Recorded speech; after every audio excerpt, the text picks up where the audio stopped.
এরপরে এটা compound word কিনা, না এটা কম্পাউন্ড ওয়ার্ড না। এরপরে সাফিক্স আর প্রিফিক্স দেখতে হবে। তো আমরা এই যে প্রিফিক্স পেয়ে গেছি, প্রথমটা হচ্ছে প্রিফিক্স আন, যেটাকে বলা হচ্ছে এটা হচ্ছে একটা prefix. Hello dear students, welcome to the English class. আমরা বড় শব্দ ভেঙে পড়তে শিখছি। আজকে এটার 4 নম্বর ভিডিও। সো আজকে আমরা এই ওয়ার্ডটা জানবো। Let's begin. তো আগের কথাগুলো আরেকবার জেনে নেই যে আমাদের বড় শব্দ শিখতে হলে, পড়তে শিখতে হলে আমাদেরকে সিলেবাল ভাঙতে হবে, সিলেবাল ডিভিশন রুলটা জানতে হবে। এটা হচ্ছে সিলেবাল ডিভিশন রুল। আমি এর আগের ভিডিওতে এগুলো নিয়ে আলোচনা করেছি, তোমরা ওই ভিডিওগুলো দেখে নিবা। সো আজকে আমরা এই শব্দটা নিয়ে আলোচনা করি। দেখো এই শব্দটা কতগুলো লেটারের, 1 2 3 4 5 6 7 8 9 10 11 12টা লেটার, অনেক বড় একটা ওয়ার্ড। সো বড় ওয়ার্ডটাই আমরা অনেক সহজ করে দেব। সো এখানে প্রথমে আমাদের খেয়াল করতে হবে যে ভাওয়েল কয়টা আছে। ভাওয়েল আছে 1টা 2টা 3টা 4টা 5টা, যদিও এখানে একটা ভাওয়েল টিম আছে, অর্থাৎ এখানে আমাদের ধরতে হবে একটা ভাওয়েল। ওকে, এরপরে এটা কম্পাউন্ড ওয়ার্ড কিনা, না এটা কম্পাউন্ড ওয়ার্ড না। এরপরে সাফিক্স আর প্রিফিক্স দেখতে হবে। তো আমরা এই যে প্রিফিক্স পেয়ে গেছি, প্রথমটা হচ্ছে প্রিফিক্স আন, যেটাকে বলা হচ্ছে এটা হচ্ছে একটা প্রিফিক্স।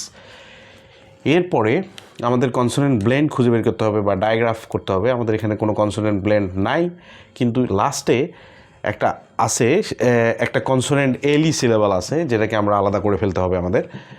দেখো কনসোনেন্টের পর এলি, সো কনসোনেন্টের পর এলি, এটাকে আমরা আলাদা করে ফেলি।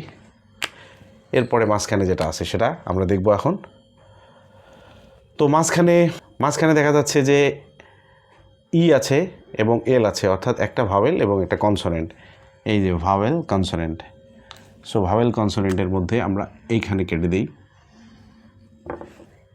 এরপরে দেখা যাচ্ছে LIE ভি এবং এই, কিন্তু আমাদের একটা জিনিস আমরা জানি, সেটা হচ্ছে ভাওয়েল টিম আছে। ভাওয়েল টিম মানে একটা ভাওয়েল। সো আমরা একটা ভাওয়েল এখানে দেখতেছি।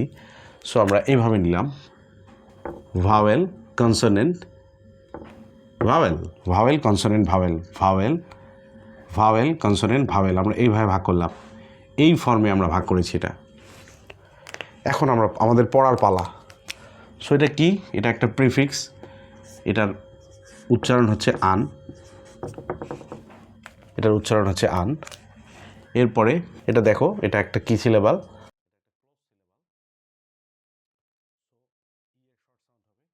ব এবং ই হচ্ছে বি। এরপরে দেখো এই IE মিলে কি হয়েছে,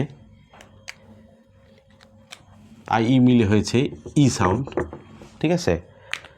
সো ল ইভি লিভ, লিভ।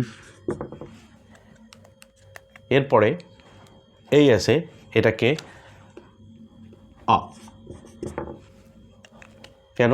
এটা আসলে শোয়া সাউন্ড, এই অটা হয়েছে এখানে শোয়া সাউন্ড। শোয়া সাউন্ড নিয়ে এর আগের ভিডিওতে আমি আলোচনা করেছি। সো শোয়া সাউন্ড হচ্ছে অ, অ্যাবাউট আমেরিকা, এরকম আর কি। সো এটা হচ্ছে অ। এরপরে BLE, এটাকে বলা হচ্ছে বল। So unbelievable, unbelievable, unbelievable, unbelievable, আনবিলিভেবলটা আনবিলিভেবল, আনবিলিভেবল, আনবিলিভেবল এভাবে বলতে হবে, আনবিলিভেবল না, আনবিলিভেবল, আনবিলিভেবল। এই যে অ, ব ব ব ব, এইখানে মাথায় নিতে হবে এই জিনিসটা, আনবিলিভেবল, আনবিলিভেবল, আনবিলিভেবল। সো আজকের মতো এটাই। এই টাইপের ওয়ার্ড খুঁজে বের করো এবং সেটা প্র্যাকটিস করার চেষ্টা করো। কোনো সমস্যা থাকলে কমেন্ট করে জানাও। ভিডিওটি ভালো লাগলে শেয়ার করতে ভুলবে না। এই টাইপের ভিডিও আরও পেতে চাইলে ফেসবুক পেজে ফলো দাও এবং ইউটিউব চ্যানেলে সাবস্ক্রাইব করে পাশে থাকো। বাই।